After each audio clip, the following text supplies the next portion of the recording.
today's video, I'm going to teach you on how to turn off backup codes in Roblox. Turning off backup codes in Roblox is the same as turning off the two-step verification.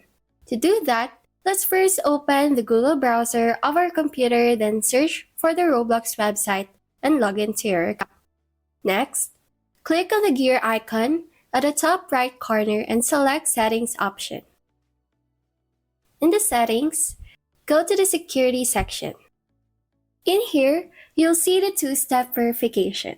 You have here the Authenticator app, email, and hardware security keys. To turn off backup codes, simply turn off the two-step verification you have here. For example, the Authenticator app, simply toggle off the button, and then in the pop-up, click Confirm, then you need to enter the code generated by your Authenticator app. After that, click Verify and wait for it to finish. Once finished, you'll see that the backup codes has been turned off or disabled. That's about it.